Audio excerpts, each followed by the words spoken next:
नमो अर्हंतारं नमो सिद्धारं नमो वार्यारं नमो वज्रायारं नमो लोये सवसाहूरं शुद्धात्मान्मनेकान्तं साधुमुत्तम मंगलम वंदे संदष्टिसिद्ध्यर्थं संदष्टार्थप्रकाशकम् मंगलम भगवान वीरो मंगलम गौतम गणे मंगलम कुंद कुंदाद्योमोस्तु नमोस्तु सर्वमंगल मांगल्यम सर्वकल्याणकारकम प्रधानम सर्वधर्माणां जैनम जयतु शासनम।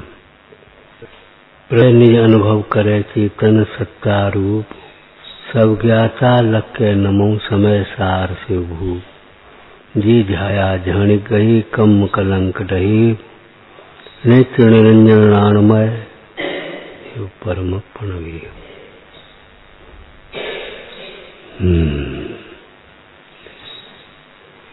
जिन्होंने अपने आत्म स्वरूप को ध्याया है उन्होंने समस्त कर्म कलंक का अभाव किया है। कर्म कलंक का गोमत सार जी में एक बढ़िया अर्थ किया, प्रचुर भाव कलंक।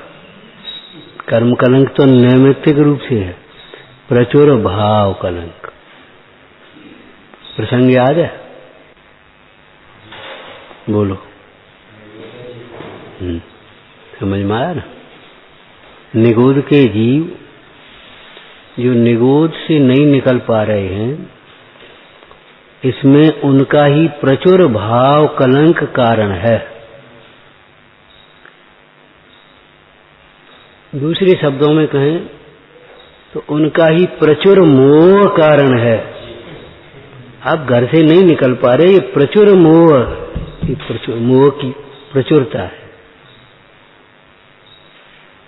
ये सुनकर के भी एकाग्र नहीं हो पा रहे, ये प्रचुर मोह, मोह की तीव्रता, प्रचुर मोह, प्रचुर भाव कलंकार निगोद भाषम न मुंचन्ति।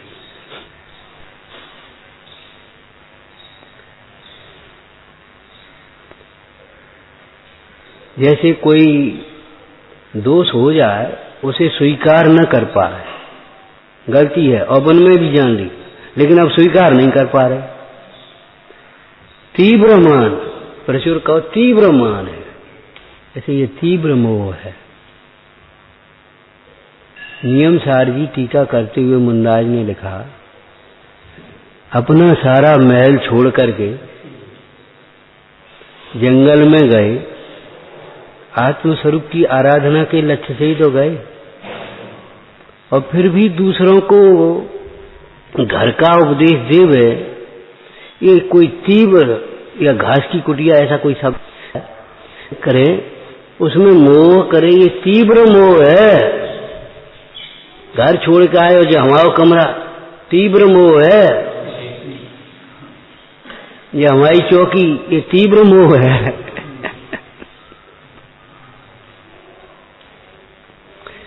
ये हमारा पद, ये तीव्र मोह है। जिन्होंने अपने आत्म स्वरूप को ध्याया है उन्होंने ही कर्म कलंक का अभाव किया है।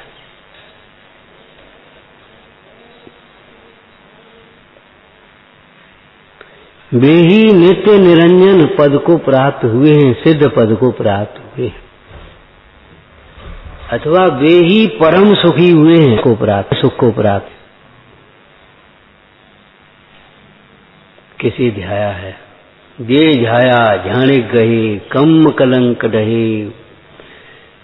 जिन्होंने ध्याया है उन्होंने कर्म कलंक को दहन कर दिया, नष्ट कर दिया, जला दिया। नित्य निरंजन ज्ञानमय, नित्य निरंजन ज्ञानमय परमेश्वर हो गए, उनको हम नमस्कार करते हैं। जिन्होंने ध्याया, किसको ध्याया? अब ये बता, इसका उत्तर ढूंढो, आ जाएगा कि नहीं? भगवान आत्मा किसको ध्याया? बोलो, उनको ध्याया। वह सिद्ध आराधना का फल है, साध्य है, ध्यान का फल है, साध्य है।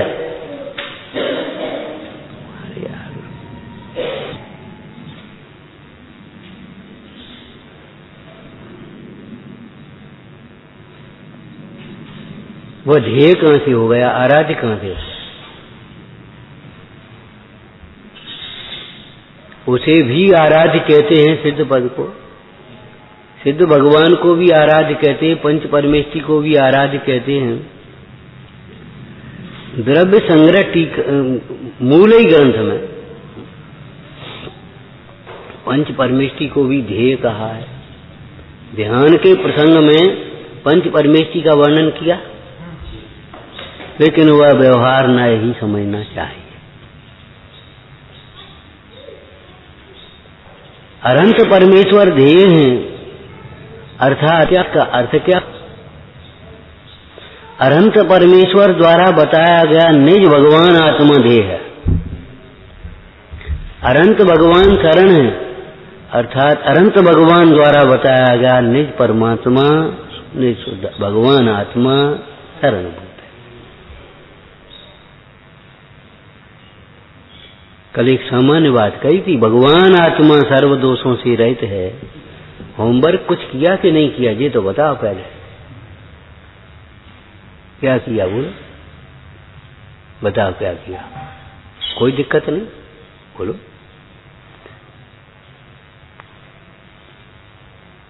जिन्होंने नहीं किया उनको सोचना चाहिए।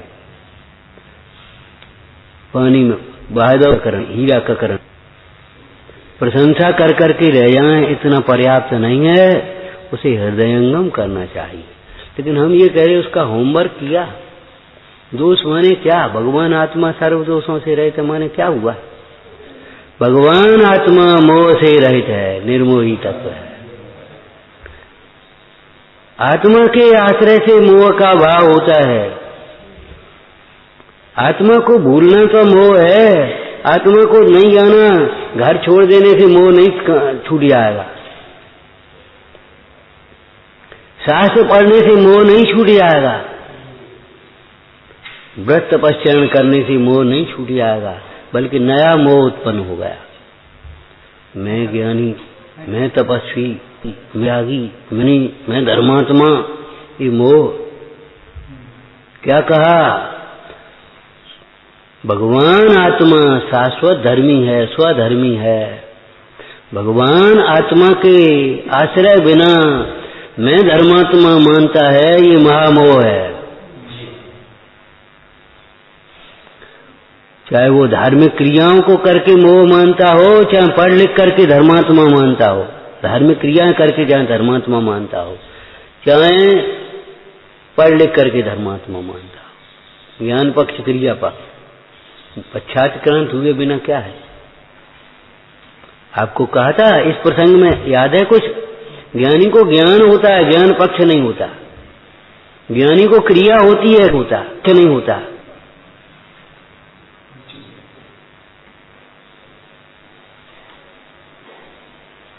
सर्वथा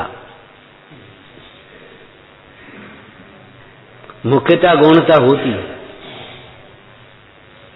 ज्ञानी को व्यवहार होता है, व्यवहार पक्ष नहीं होता, व्यवहाराभास नहीं होता। ज्ञानी को निश्चय होता है, निश्चयाभास नहीं होता, निश्चय का पक्ष नहीं होता। इसलिए उन ज्ञानियों के जीवन में खूब भगवान आत्मा, शुद्ध आत्मा, ज्ञायक भगवान, परम भाव, पंचम भाव, शाश्वत भगवान खूब चला धुन।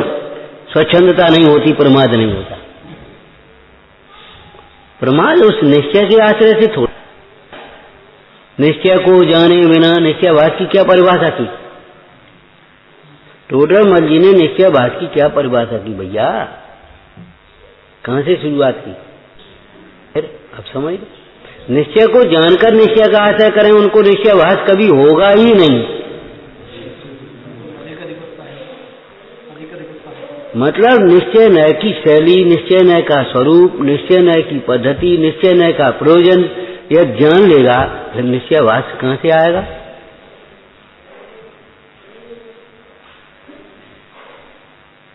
जैसे चरणान योग में प्रवचन सार जी में ही आया, चरणान योग चूलिका में, जिनको देह ही परिग्रह कहा, और उस देह के प्रति भी जो तुम्हारा संस्कार क्रिया है, श्रृंगार करना, नहाना, धोना, संभालना, पहनना ओढ़ना ये सबसे रहित हो गया, संस्कार रहित, यथा जात मुद्रा, संस्कार रहित। जब देह को ही परिग्रह कहा तो अन्य परिग्रह कैसे हो सकता है? समझ में आया ना? कैसे हो सकता है? तो विचार करो, जिसको शुद्धात्मा का आश्रय हुआ उसे ये भाषित हो गया कि मैं हूं। अब बताओ उसको दूसरा ये कैसे लग सकता है ये मैं हूं? कहीं एक का अहम दो में होता है? किसी का अहम दो में तो नहीं हो सकता। जब तुम अपने एक नाम रख लिए, उस नाम को मानते हो, तो ये बताओ दूसरे नाम को तुम अपना कैसे मानोगे?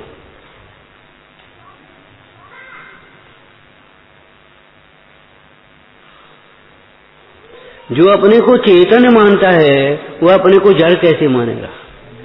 जो नित्यानंदमय मानता है वह अध्रुव क्षणिक पर्यायों रूप कैसे मानेगा? कौन मनवा सकता है उसको? हम ये कहते हैं, विचार करो, कोई मनवा पाया कि ये हमारा घर है? इतने दिन में बोलो, कोई मनवा पाया? जैसे गेही पे गए में न रचे जो जलते हैं भिन्न कमल है। सम्यक दृष्टि जीव घर में रहते उन्हें घर अपना नहीं मनवा पाता कोई, चाहे स्त्री हो चाहे पुत्र हो चाहे कोई भी अपना नहीं मनवा पाता। ऐसे ही मिथ्या दृष्टि को कोई आत्मा अपना नहीं मनवा पाता। इतना गहरा संस्कार उसको पड़ा, यही मैं हूं।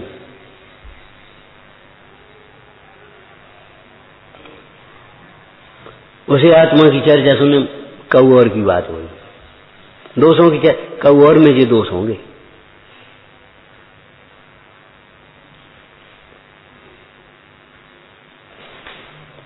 इनके कारण हमारा अंतराय, इनके कारण तुम्हारा अंतराय कैसे हो जाएगा? हम वहां चर्चा कर रहे थे कमरे पर।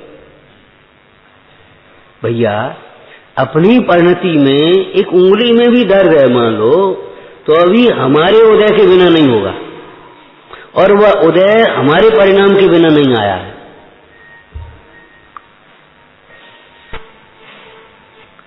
और उस दर्द का कारण वर्तमान का मोह होगा, वर्तमान में उपयोग जुड़ा होगा तभी दर्द हो रहा होगा। वर्तमान में उपयोग नहीं हो तो क्या बताओ, कौन दर्द का वेदन कराएगा? तुम्हें जरा सी उंगली में एक फुंसी हो गई या जरा सी वो हो गई तो दर्द हो रहा है। इनके कोर शरीर में हो रहा था, उनको क्यों नहीं दर्द हो रहा था? जरा सी गर्मियों से तुम्हें परेशानी हो रही है, उन मुनरायों को आग ही जल रही थी, पूरा शरीर ही जल रहा था आग, उनको क्यों नहीं तकलीफ हो रही थी? दुख का कारण परद्रव्य नहीं, परद्रव्य में एकत्व बुद्धि, परद्रव्य को अपना मानना। और जो जीव नहीं जानता वो को नहीं जानता, उसको अपना मानेगा ही, निश्चित मानेगा, किसी न किसी को तो अपना मानेगा। जैसे ज्ञान गुण है, ज्ञान का परिणमन है, तो जाने बिना नहीं रह सकता। जैसे श्रद्धा न है, वो माने बिना नहीं रह सकता, और जैसा जानेगा वैसा मानेगा।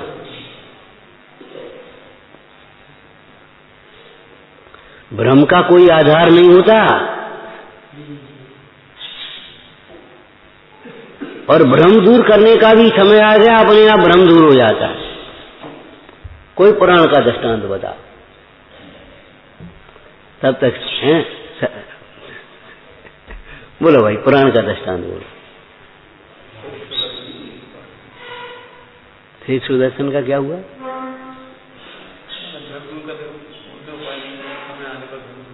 कितने उपाय करे? कहा उन्होंने क्या किया? अंजना की पवंजय का भ्रम ही तो था, अंजना का क्या दोष था बेचारी का? अब वो अपनी सखी सहेलियां बैठी, शादी का समय 2-3 दिन रह गए, तो अपनी वही माहौल है, वही व्यवस्था है, अब बातें चल रही हैं। खाली दिमाग शैतान का घर है, अपने दिमाग को खाली मत छोड़ो, आराधना में लगी रहो, प्रभावना में लगी रहो, खाली कोरे व्यस्त मत रहो, अच्छे कार्यों में व्यस्त रहो।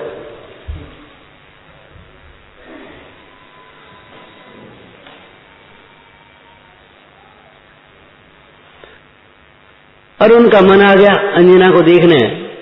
अरे तो अब 2-3 दिन हो गया, नहीं अभी चल रहे। तो मित्र के साथ पहुंच गए और वहां उसी समय बता क्या हो रही थी, बता। जैसा होनहार होता है तैसी बुद्धि हो जाती है, तैसे ही निमित्त बन जाते हैं। अब वो प्रश्न कह देता, मित्र कह देता हम नहीं जा सकते, लेकिन उन्हें चलो छिप के देखेंगे। अब वो पहुंच गया और छिप करके बैठ गए और उस समय चर्चा चल गई। कैसी चल गई बता। वो सखी कह रही है क्या उसका नाम मिश्र केसी लिख दिया, क्या लिख दिया। वो कह रही है बताओ अंजना का विवाह पवनजय के साथ किया। अरे विद्युत प्रभु के साथ करते वो उसकी बात ही अलग थी, लेकिन किसी ने कहा वो विद्युत प्रभु बैराग लेकर चला जाएगा। सो अरे विद्युत प्रभु के साथ थोड़ा ही दिन का समागम बहुत था। विद्युत प्रभु तो कहाँ पवनजय कहाँ, और पवनजय को आग लग आई निंदा कर रही। और जा का हो जो सुन रही है चुपचाप, मैंने देखो कसाय का परिणाम। वो संकोच बस बोल नहीं पा रही, ये नहीं, जिसको क्या हो गया जो सुन रही है चुपचाप। अब हमें देखना है, हमें नहीं करना होगा। चल रहे लौट के उस समय आए। क्रोध अंधा होता है बेटा, क्रोध ही अंधा नहीं होता। क्रोध आज समस्त कसाएं अंधी होती हैं। क्रोध में किसी को दिखाई नहीं देता, तो मन में भी तो दिखाई नहीं देता कौन बड़ा है कौन छोटा है, क्या सत्य है क्या असत्य है, क्या हित है क्या हित है। अहंकार में भी तो दिखाई नहीं देता। लोभी को भी तो दिखाई नहीं देता। गरीब बेचारा गरीब आ जाए नहीं ठगे। मजदूर सामने मजदूरी कर रहा है और बहुत ठग लें। ये बेचारा मजदूरी का बड़ा मुसीबत का मारा हुआ है और पहुंच गया फीस ला पहले। अब उसको तीव्र लोभ के कारण कहाँ दिखाई देता है कि बेचारा गरीब आदमी इतना फीस कहाँ से देगा। एक सही घटना है, एक साधारण व्यापारी गैस टेबल की कोई तकलीफ हो गई होगी, तो डॉक्टर को गया ग्वालियर, सो दिखाया, फीस दिया, चला आया। 1 महीने बाद आना, 1 महीने बाद फिर गया तो फिर दिखाया, फिर 1 महीने बाद फिर पहुंचा। तो डॉक्टर बूढ़ा आदमी सज्जन आदमी था। बोले तुम करते क्या हो, शकल से मालूम तो पड़ता है। बोले कछु नहीं साहब, एक छोटी सी परचूनी किराने की दुकान है। ठीक है मैं और हमें दे जाओ। अरे भैया तुम भोजन पान और चर्या बदलो, सवेरे उठो, घूमने जाओ, भगवान की पूजा को आओ। अब तो ये हम बोले देते, वो डॉक्टर क्या कहेगा बेचारा। क्यों, जब यहाँ आओगे तो सवेरे जल्दी नहा लोगे, सबरी गर्मी छट जाएगी, समझ में आएगा ही। और फिर यहाँ आओगे चल करके जल्दी चलो प्रचार करना, चलो पूजा करना, तो अपने आप घूमना हो जाएगा। और 4-6 बजे धोख देंगे तो आसन हो जाएंगे सबरी। बताओ, अलग से थोड़ी करना पड़ेगा। आत्मा की आराधना करने वाले आराधकों को शरीर के लिए अलग से कुछ भी नहीं करना पड़ता, ना अलग करने का कोई अभिप्राय होता है। ये अलग से दिखने का, अलग से करने का तो तीव्र अहंकारी का परिणाम होता है। अलग से चलो, अरे सबके संग में अपन मिले, आप अपने आप अलग हो जाओ, विशिष्ट बन जाओ। आपको बताना वीआईपी कौन होता है, जो सामान्य की में समर्पित होता है। वो प्रधानमंत्री या मुख्यमंत्री या फलाना नेता आया और आकर के भीड़ में घुस गया, और दादा और अम्मा और चाचा और भैया और बेटा, और भैया बड़ा सरल आदमी हो गया, विशेष के नहीं हो गया। और वो अपने अलग से गए और जी मिलने गए, कौन कहां से आ गए, हम नहीं गए। अरे भैया बड़ा घमंड हो गया इसको, ये मंत्री क्या बनेगा जो किसी को घिनता ही नहीं है। अब बताओ क्या हो, समझ में आ गया। जो सामान्य की सेवा में समर्पित होता है वही विशेष होता है। ऐसे जो सामान्य ज्ञायक भाव में समर्पित है वही अंत है, सम्यक दृष्टि है, श्रावक है, मुनि है, परमात्मा है, अनंत है, सिद्ध है, वही तो है। सामान्य से विमुख परिणाम मिथ्या दृष्टि है, अज्ञानी है, असंयत है, निगोदिया है, तिर्यंश है, नारकी है, देव है, मनुष्य, संसारी है। कौन? जो अपने सामान्य तत्व से, स्वभाव से विमुख है। भगवान आत्मा से विमुख है, संसारी है। भगवान आत्मा के सन्मुख है, बोलो मोक्ष मार्गी है। भगवान आत्मा में लीन है तो मुक्त है। दूसरे शब्द बोलो, भगवान आत्मा से विमुख है। दूसरे शब्द बोलो, ठेडा के चुप रहो। हाँ बोलो बेटा, बहिरात्मा है। भगवान आत्मा के सन्मुख हुआ, अंतरात्मा होगा। भगवान और भगवान आत्मा लीन हो गया, परमात्मा होगा। तीसरे शब्द बोलो, क्या अब तुम बोलो, रुको इनको बोलने दो, क्या बात है। भगवान आत्मा से विमुख है वह विराधक है, भगवान आत्मा के सन्मुख है वह साधक है, और भगवान आत्मा में लीन है वह साध्य है। जैसे मिट्टी के बिना मिट्टी का कोई खिलौना नहीं बनता है, शक्कर के बिना कोई मिष्टान नहीं बनते, ऐसा आत्मा के बिना कछु नहीं होता। पुद्गल में संसार होता है जी, बताओ, पुद्गल का संसार होता है, मोक्ष भी नहीं संसार भी नहीं। पुद्गल दुखी होता है, न दुखी होता है न सुखी होता है। आत्मा जो आत्मा वह दुखी है वह दुखी हो, आत्मा जो आत्मा के सन्मुख है वह सुखी होता है।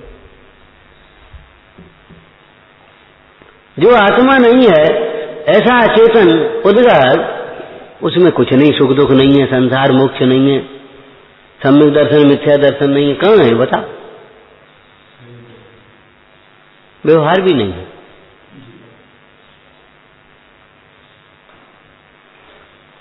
तो आज का वाक्य समझ में आया, भगवान आत्मा मोह से रहित है, निम्मोहो निम्माणो, मूल गाथा है निरंकार जी की।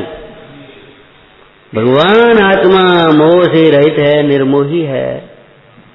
उस आत्मा के आश्रय से मोह कैसे उत्पन्न हो सकता? तो समयसार जी की टीका में से बोलो लाइन, समयसार जी की टीका में से ये लाइन बोलो, मैंने निज रस से ही मोह का वार ये अब कोई परमाणु मात्र भी मुझे मोह उत्पन्न नहीं कर सकता है। किलकारी मारता हुआ बालक मोह उत्पन्न नहीं कर सकता, गोद में रख दिया उसने। वज्र कुमार छोटा बच्चा था, उसको गोद में रख दिया, उसकी मां ले हमारा अपने लड़के को, हम तो ये चले, वो चली गई। और उनको ये विकल्प नहीं आया ये हमारा लड़का है, मैं इसका पिता हूं। क्यों? अंतर में धुन चल रही थी, मैं गया एक भाव, मैं तो अमूर्तिक आत्मा हूं। और ये चिंता नहीं हुई अब जो का हो बता, वो मां भी छोड़ करके चली गई इसको, अब जी कैसे पलेगो कुछ है वो तो अहंकार से गई थी, इस बच्चे के मोह में अपने आप लौटे आएंगे। लेकिन बच्चे का मोह उसको ही होगा जो अपने को भाव रूप नहीं देखता। जो अपने को ज्ञायक भाव रूप देखता है उसको कहां से मोह उत्पन्न हो सकता है? और जब मोह नहीं हो सकता, चिंता कैसे हो सकती है? इसको कौन पालेगा? अरे कौन पालेगा? मां गोद में रहते हुए बालक को क्या मां पालती है? आय पूरी हो जाए तो गोद में ही बच्चा चला जाता है, गोद में ही बीमार हो जाता है, असाता का उदय होगा। तुम्हारे इतिहास में ऐसे दृष्टांत उठा करके फेंक के चले गए, रास्ते में ही जन्म हुआ, उठा करके ऐसे फेंक करके चले गए यारी, और जब उधर से लौटे तो देखे बच्चे के ऊपर मधुमक्खी का छत्ता सुबह टपक रहा, बच्चा खेला। कौन था? कौन था? कौन? छत्रसाल।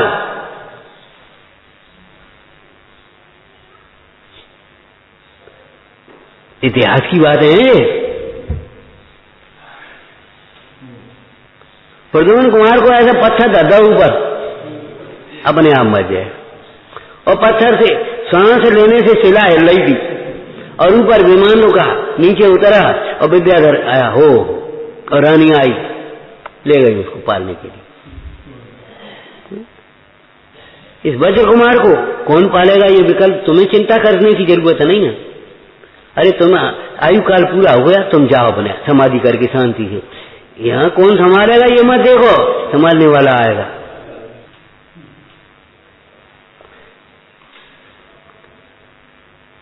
अरे शासन है तो शासक भी होगा, कोई न कोई निकलेगा कि नहीं निकलेगा, बता।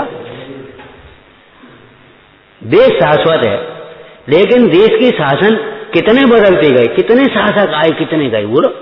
और आज भी चल रहा है 19, 20, 21, कभी 19 भी चलेगा, कभी 21 भी चलेगा, ये कुछ नहीं होगा, सब ऐसे ही चलता रहेगा।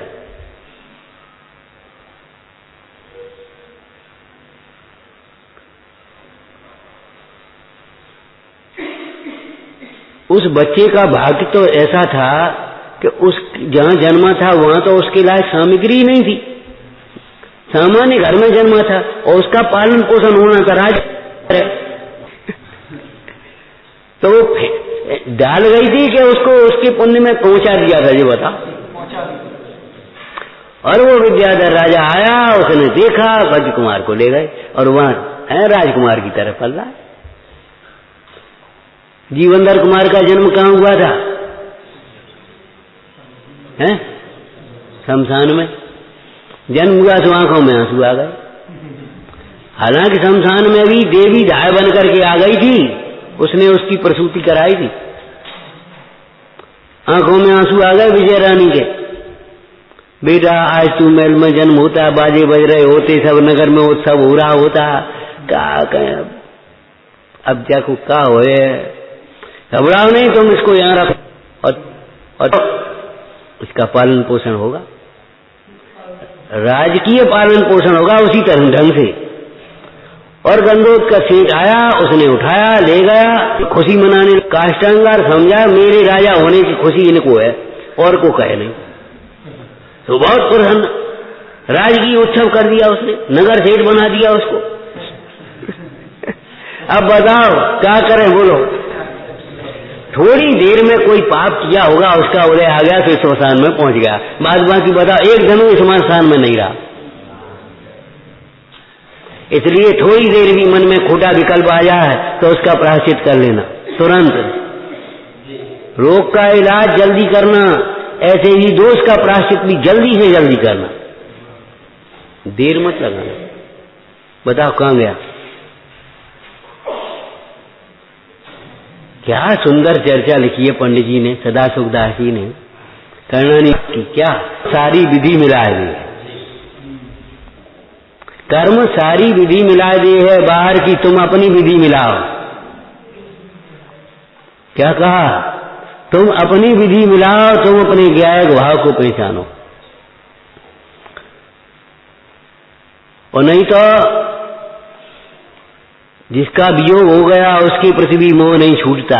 आज को हो तो एक तो बड़ो होगा, हो तो फलाना हो गया होता है, पैसा हो तो आज को हो तो इतना बढ़ेगा, हो तो इतना होगा, हो तो जो छूट गया, जिसका वियोग हो गया, उसके प्रति मोह आ रहा है, उसकी याद कर करके दुखी हो रहा है। और ज्ञानी के सामने है, उसको मोह नहीं आ रहा। तो मोह का कारण परद्रव्य के प्रति मोह का कारण परद्रव्य नहीं, परद्रव्य के प्रति मोह का कारण अपने स्वभाव को न जानना है। छेडाला की एक शब्द बोल दो, इन बच्चों को भी याद होगा। भूल आपको, भूल आपको, मोह महामद पियो अनाज। क्या है मोह? के भूल आपको। परद्रव्य के कारण मोह होता भी नहीं और परद्रव्य छूटने से मोह छूटता भी नहीं। और जब मोह नहीं छूटता तो मोह से होने वाले दुख कैसे छूट जाएंगे, ये बता। दुर्विकल्प कैसे छूट जाएंगे?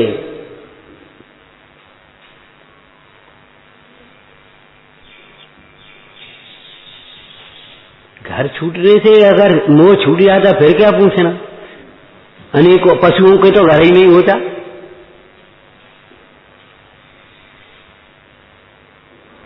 घर छूटने से मोह छूट गया।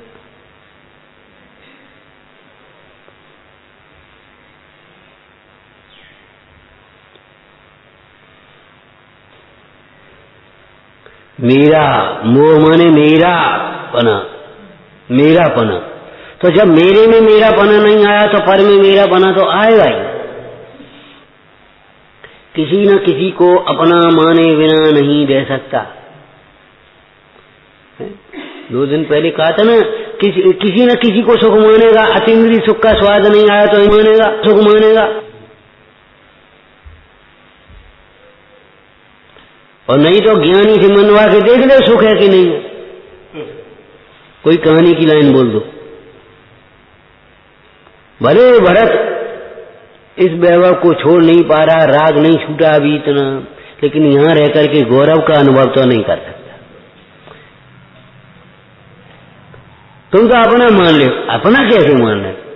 एक बच्चा अनाथ, अब उसको किसी ने उठाया, पाला, पालन पोषण कर सकते हैं, बहुत अच्छी तरह कर सकते, खूब अच्छा ध्यान रख सकते हैं, लेकिन अपना कैसे मान सकते? बोलो, अपना नहीं मान सकते।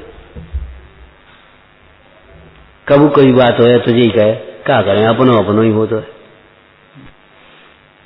अब कौन अपनो भैया? अपनों का जोर है। माने मोह वही अपना अपना अपना अपना, कौन मनवा सकता अपना? इतिहास का दृष्टांत बोलो बच्चों, बहुत प्रसिद्ध है इसलिए पूछ रहे। पन्नाधार, पन्नाधार का नाम तो सुना ही है। राजकुमार की रक्षा के लिए अपने पुत्र का बलिदान कर दिया। राजकुमार की सैया पर उसको सुला दिया, राजकुमार को निकाल दिया, उसको माता पुत्र को, बताओ, राजकुमार की राजवंश की रक्षा के लिए अपने पुत्र को मार दिया। क्या पन्नाधार से ये कोई मनवा सकता है ये मेरा पुत्र है राजकुमार? कर्तव्य का पालन कर लेना अलग बात है, लेकिन अपना मानना अलग बात। पैसा दे सकते हो, सेवा कर सकते हो, झाड़ू बहार कर सकते हो, पैसा लगा सकते हो, अपना तो नहीं मान सकते। कौन अपनो काम है? मैं क्या करना?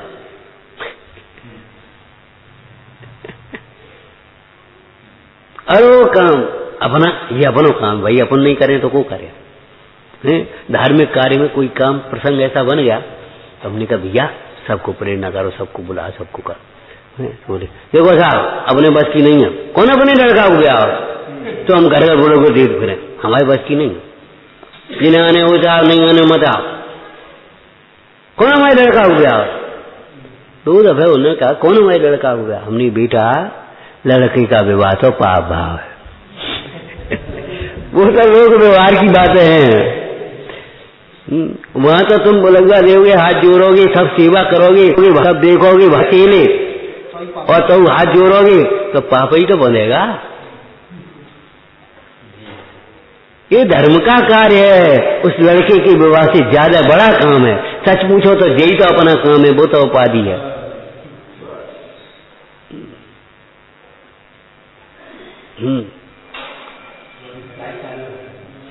बस समझ में आया ना? कौन अपनो काम है?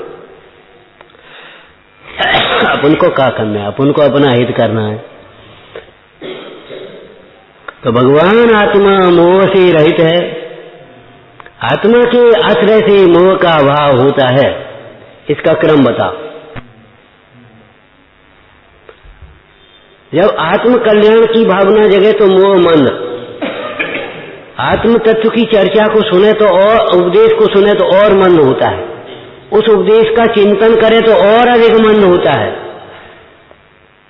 उस आत्म स्वरूप का आत्महितकारी जो उपदेश है ना, गुरुओं के कहे हुए अर्थ का अंतरंग में बारंबार विचार करे तो मोह मंद होता है। आत्म स्वरूप को दर्शाने वाले भगवान पंच परमेष्ठी का दर्शन करे, भक्ति करे, बचन, मोह मंद होता है। भेद ज्ञान करते हुए, तत्व विचार करते हुए मोह मंद होता चला जाता है और स्वानुभव में मोह टूटता है, दर्शन मोह। आत्म प्रतीति होने मोह का अभाव होता है, उसके साथ अनंतानुबंधी का अभाव होता है, और उसके साथ ही तत्संबंधी 41 प्रकृतियों का अभाव हो जाता है, दुर्गति का अभाव हो जाता है। आत्मस्वरूप की भावना से दूसरी चौकड़ी कसाय मिटनी, तब श्रावकपना आया।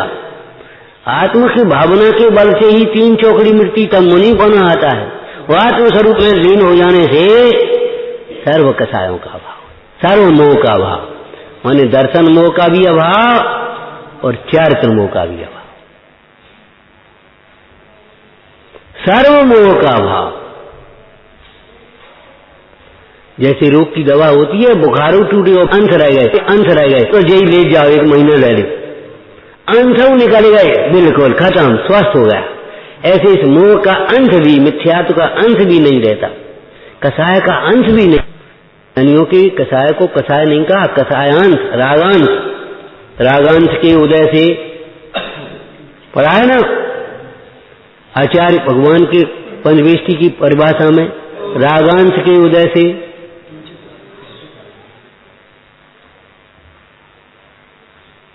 मतलब मिथ्यात्व चला गया तो कसाय अंश रह गई, और कसाय नहीं रह गई। मुख्य कसाय तो अनंतानुबंधी थी। संकल्प भी हिंसा का त्याग है, उसको हिंसक नहीं कहेंगे, आरंभी हिंसा बरतते हुए भी हिंसक नहीं कहेंगे। हिंसक तो उसको कहेंगे निर्दय परिणाम है जिसके, मारने का अभिप्राय ही है जिसका, उसको हिंसक कहेंगे।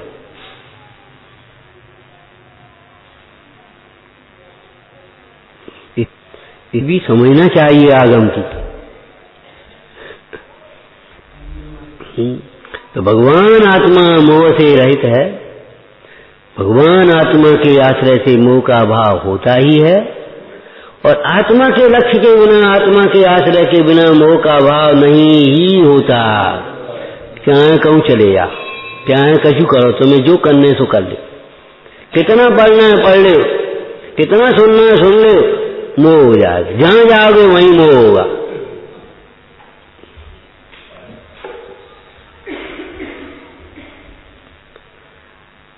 पढ़ा था 2 दिन पहले,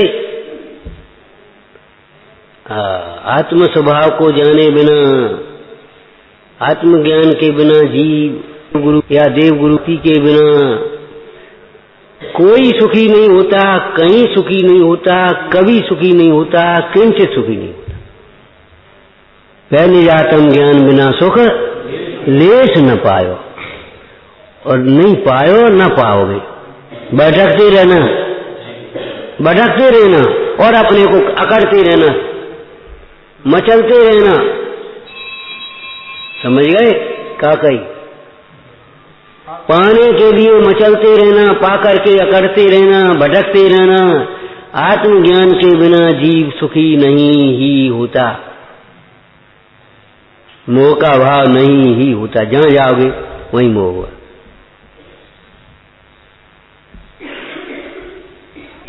एक वाक्य दोष का, अब दूसरी वाक्य बोलो।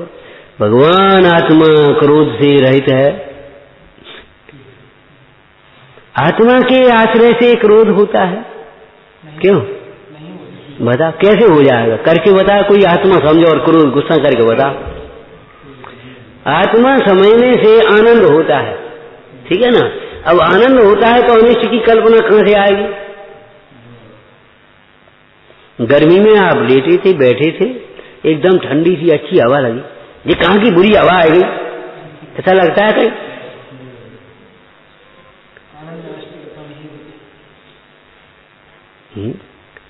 क्या सुंदर तीसरे अधिकार के अंत में लिखा है, अनिष्ट कुछ रहा ही नहीं, पहले भी नहीं, अनिष्ट कुछ भासता ही नहीं।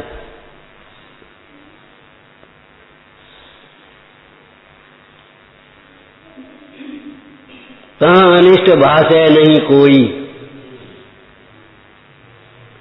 पूजा में है क्रोध वैर उत्पन्न न होई।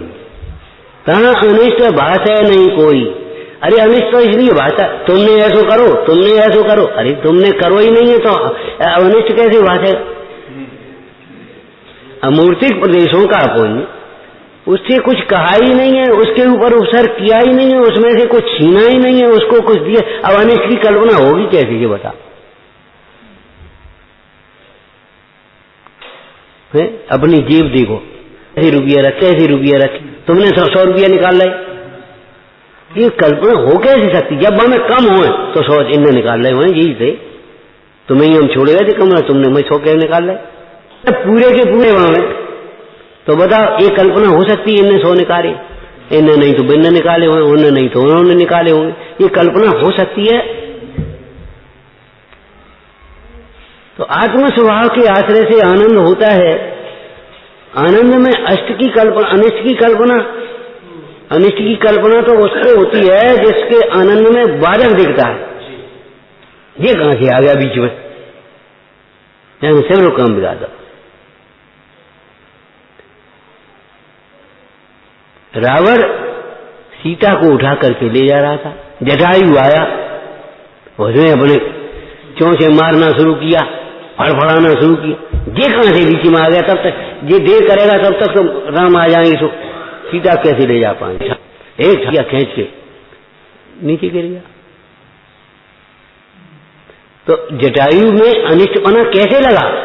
कि सीता में इष्टपना लगा और सीता को ले जाने के लिए वो तैयार था और उसमें ही बाधक हो गया, इसलिए अनिष्ट लगा। तो हमारे सुख में जो बाधक दिखता है वो उसे अनिष्ट, वहां अनिष्ट की कल्पना होती है। और बाधक साधक इंद्रिय सुख में होंगे तो भी तुम्हारे कर्म मुख्य होंगे, मुख्य रूप से। अब बाहर के तो निमित्त मात्र होंगे। अब वो तो अनिष्ट की कल्पना छोड़ दो, आत्मस्वरूप के आश्रय से होने वाले आनंद में तो कोई बाधक होता नहीं। यदि मान लो व्यवहार में ऐसे कहना ही हो तो तुम्हारे सुख में बाधक कौन है? तुम्हारा ही मोह तुम्हारे सुख में बाधक है और कोई बाधक नहीं। ये मोह ही दुखी वेदन सुख को वेदन दे रहा। विचार करो। एक दृष्टांत सुनाया था घर का पुराना। स्त्री को बहुत जोर से भूख लगी और भोजन तैयार कर दिया उसने। अब वो इंतजार कर रही है पति आया तब भोजन करें। अब पति को कोई काम लग गया तो वो बड़ी देर में आ पाया।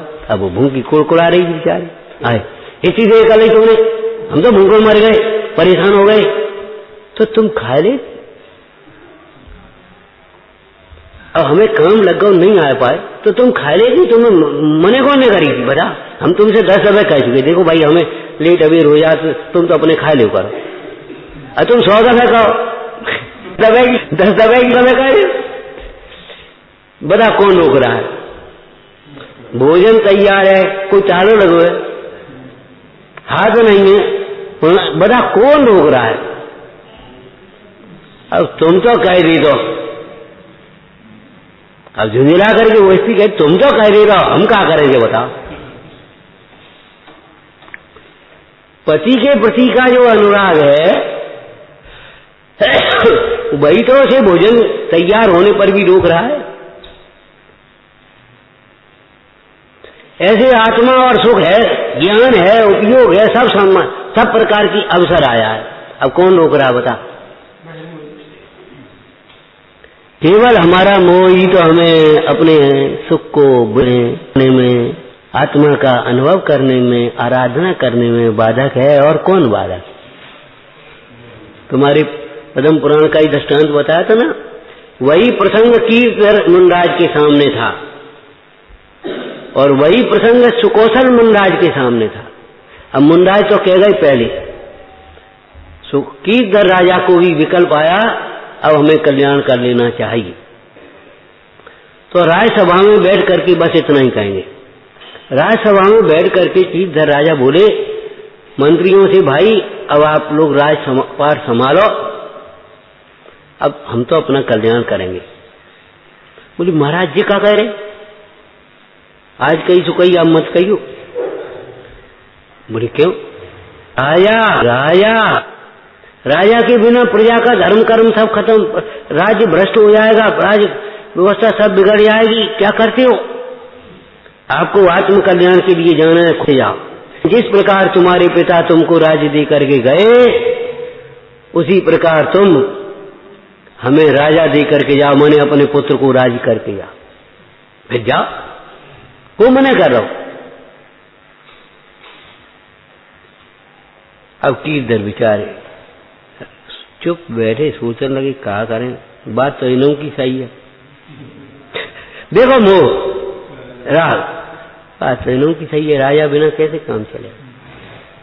ठीक है भाई, तो अब हम प्रतिज्ञा कर रहे जिस दिन पुत्र का मुंह देखेंगे उस दिन भिक्षा ले ले, मैंने पुत्र होने के बाद चले जाए। रुक गए कि नहीं रुक गए? अब सुकौशल महाराज जब हो रहे थे राजा, तब उनके सामने भी पुत्र नहीं था। अब के वहां पहुंचे ही गए थे। जब पहुंच गए थे तो वहीं सब लोग पहुंच गए और उन्होंने दीक्षा की जो याचना की, तो मंत्रियों ने फिर अपना घेरा डाल दिया। महाराज क्या कर रहे?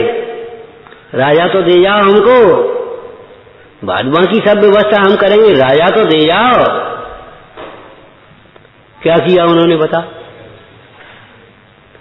रानी के गर्भ में जो बालक है उसको तिलक कर दिया। अब लड़का है कि लड़की है, का पतो,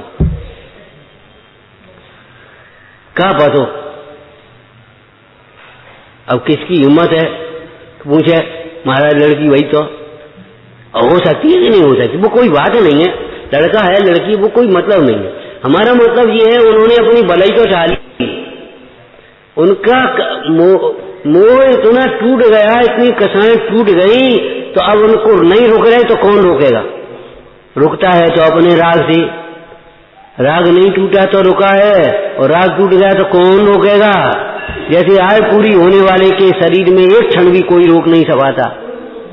अनेकों दवाएं, डॉक्टर, वैद्य, मंत्र तंत्र, देवी देवता एक क्षण भी शरीर में रोक नहीं पाते। ऐसे जिसका मोह टूट गया उसको संसार में फिर कौन रोकेगा? भगवान आत्मा मोह से रहित है, आत्मा के आश्रय से मोह का भाव होता ही है। भगवान आत्मा क्रोध से रहित है, आत्मा के क्रोध का भाव होता ही है, अर्थात क्रोध उत्पन्न होता ही नहीं। इसलिए जब जब क्रोध आए तब तुम ये सोचना मैं आत्मा हूं, बस, और कछु मत सोचो। अब करके बताओ क्रोध किन के प्रति कर रहे, काय के लिए कर रहे, का हो रहा? फिर करना नहीं चलना नहीं की बातें सब अलग है। वो तो मोह को, क्रोध को मंद करने वाली है, लेकिन ये उत्पन्न ही नहीं होने देगा। सार ये सूत्र है, इसका प्रयोग सब भगवान आत्मा निष्पाप तत्व है, आत्मा के आश्रय से पापों का अभाव होता ही है। आत्मा के आश्रय से हिंसा किसके लिए करेगा? झूठ किसको बोलेगा? चोरी क्यों करेगा? बोलो करेगा, क्यों करेगा?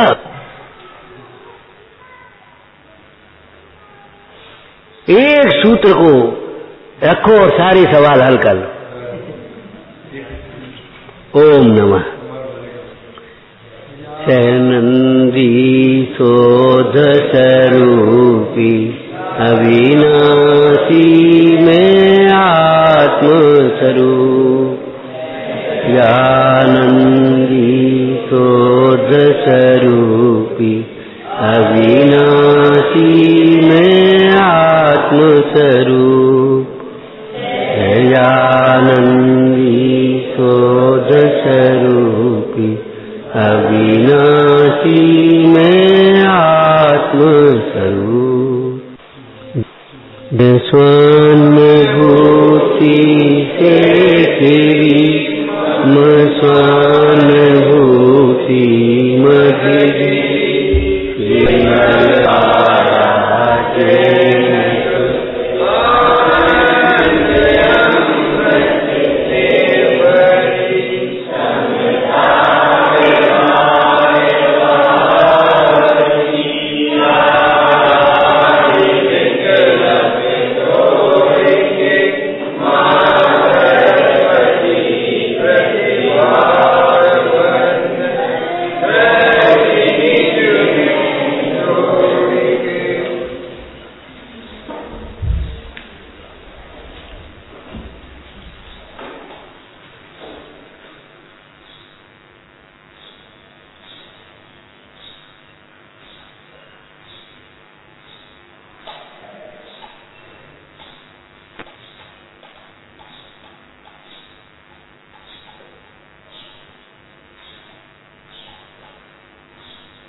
अभी हल गया,